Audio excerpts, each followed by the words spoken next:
தினம்தோறும் விளக்கேற்ற நல்ல எண்ணெய் இதயம் நல்லெண்ணெய். அண்மை செய்திகளை பார்த்து வருகிறோம். திமுக அரசின் அலட்சியத்தால் தான் தேனி வெள்ளத்தில் தத்தளிக்கிறது என்று பாஜக மாநில தலைவர் நயினார் நாகேந்திரன் குற்றம் சாட்டியுள்ளார். வரலாறு காணாத தொடர் மழையால் வெள்ளம் ஏற்பட்டிருந்தாலும் இது ஒரு விதத்தில் திமுக அரசால் உருவாக்கப்பட்ட மனித பேரிடர்தான் என்று நயினார் நாகேந்திரன் விமர்சித்துள்ளார். பருவமழை துவங்கும் முன்பே கால்வாய்களை தூர்வாரி நீர்நிலைகளை பேணி இருந்தால் இது போன்றதொரு பேரிடர் ஏற்பட்டிருக்குமா என்று நயினார் நாகேந்திரன் கேள்வி எழுப்பியுள்ளார். பருவமழையை முன்கூட்டியே கணித்து உரிய முன்னேற்பாடுகளை செய்து மக்களை எச்சரித்திருந்தால் இது போன்ற சேதம்தான் ஏற்பட்டிருக்குமா என்று நயினார் நாகேந்திரன் கேள்வி எழுப்பியுள்ளார். முல்லை பெரியாறு அணையில் நேற்று இரவு மட்டும் தமிழக நீர்வளத்துறையால் 7163 கன அடி நீர் திறந்துவிடப்பட்டிருப்பதுதான் வெள்ளத்திற்கான காரணமோ என்ற சந்தேகமும் எழுகிறது என்று நயினார் நாகேந்திரன் குற்றம் சாட்டியுள்ளார்.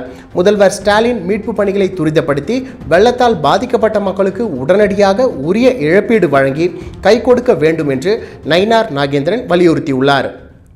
முக்கிய செய்தி: திமுக அரசின் அலட்சியத்தால் தான் தேனி வெள்ளத்தில் தத்தளிக்கிறது என்று பாஜக மாநில தலைவர் நயினார் நாகேந்திரன் குற்றம் சாட்டியுள்ளார்.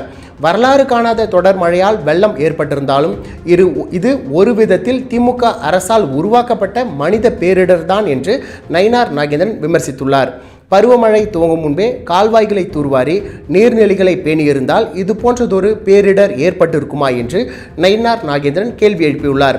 பருவமழையை முன்கூட்டியே கணித்து உரிய முன்னேற்பாடுகளை செய்து மக்களை எச்சரித்திருந்தால் இது போன்ற சேதம்தான் ஏற்பட்டிருக்குமா என்று நயினார் நாகேந்திரன் கேள்வி எழுப்பியுள்ளார். முல்லை பெரியாறு அணையில் நேற்று இரவு மட்டும் தமிழக நீர்வளத்துறையால் 7163 கன அடி நீர் திறந்துவிடப்பட்டிருப்பதுதான் வெள்ளத்திற்கான காரணமோ என்ற சந்தேகமும் எழுகிறது என்று நயினார் நாகேந்திரன் குற்றம் சாட்டியுள்ளார்.